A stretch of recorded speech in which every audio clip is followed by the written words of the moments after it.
Ilang estudyante mula sa iba't ibang lugar ang nakaranas di umano ng pagmamalupit ng kanilang mga guro. Nakunan pa ng video ang isa sa mga inirereklamong teacher ng dalawa niyang estudyante sa Taytay, Rizal. May report si JP Soriano. Sa cellphone video na ito, makikitang tila hinihila ng isang ginang ang buhok ng isang estudyante ng Dolores Elementary School sa Taytay, Rizal.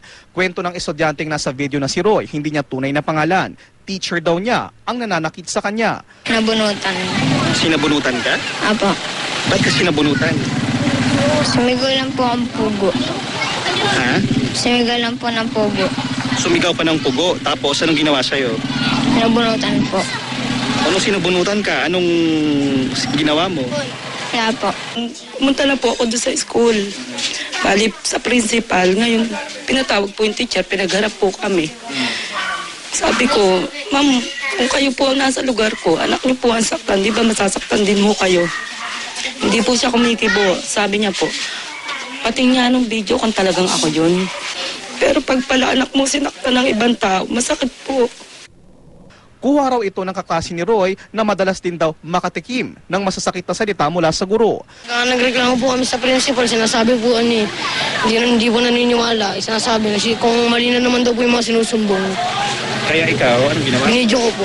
Binidyo mo. Tapos sabi mo, para pinakita mo sa mama mo. Opo. Na hindi ako naniniwala kahit na may nakikita ako sa kanyang iiyak-iyak, mangyak-ngiyak. Sabi ko, hindi totoo yan kasi malikot ka. Siya pa yung pinapagalitan ko sir.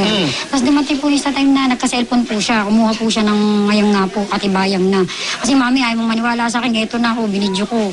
I-record ko na. Lagi ako sinasabi ng mga teacher ko, abnormal daw ako. Tumagi magsalita ang mga opisyal ng Dolores Elementary School sa harap ng kamera. May nag-report na rin sa nasabing guro. Pero taliwas sa pahayag ng mga biktima, sinabi ng eskwelahan na napag-ayos na nila ang magkabilang panig. Hindi rin daw pingot ang ginawa ng guro, kundi hinahawakan lang daw ang buhok. Pasaway at problema daw kasi sa klase ang estudyanteng kumuha ng video. Sinubukan naming hanapin ang inireklamong guro pero wala siya sa paaralan. Tumanggi rin ang mga nasa eskwelahan na ibigay ang kanyang contact details. Di rin nalalayo ang kwentong ito sa sinapit ng grade 6 pupil na di umano'y sinaktan din daw ng kanyang guro sa Bololing Elementary School sa Mapandan, Pangasinan. Kwento ni Raymond, di niya tunay na pangalan. Away-laro raw ang pinag-ugatan ng pananakit. Ang guro raw kasi na si Romel Garcia, na nanakit di umano sa kanya ay ama raw mismo ng nakaalitang kaklase. Naglalaro po kami ng text. Tapos hindi po siya nagbayad. Tapos tinulak ko siya. Tapos sinuntok niya ako. Tapos yung tinawag yung papa niya. Nung tinawag, hinila po yung aking damit. Sa higpit daw ng pagkahawak sa kanya ng kanyang teacher, napunit umano ang damit niya at nagtamo ng pasa sa braso. Talagang ang gusto kasi sana namin isettle. Kami daw ang hinihintay niya. Tapos pangalawa, hindi raw niya ako kilala kaya hindi siya nakipag-usap. Tapos nung nalaman niya na gumagawa kami ng aksyon, nagsusorry siya. Sorry, ang late na. Ayon naman sa prinsipal ng paaralan, hindi raw nito alam ang buong kwento dahil idiniretso ng mga biktima ang reklamo sa DepEd District Office. Pinagsabihan na rin daw ng principal si Garcia. Kaya kinausap ko yung teacher, kinausap ko yung parent. Kaya sabi ko nga kay Sir Romel, huwag mo nang ulitin. Kung uulitin pa, ako na mismo ang kalaban niya. Patuloy na mga sinusubukan ng GMA News na kunin ang panig ng inireklamong guro.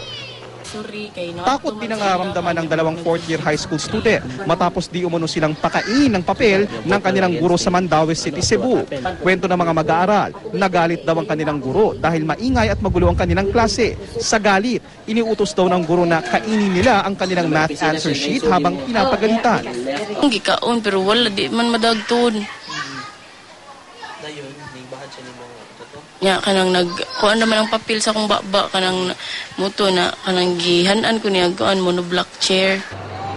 Sa ngayon, pinalitan na ang nasabing guro. Dumulog na sa Commission on Human Rights at sa Visayas Ombudsman ang ina ng isa sa mga estudyante. Nagsasagawa na rin ng sariling investigasyon ang DepEd Mandaue City Division. JP Soriano, GMA News.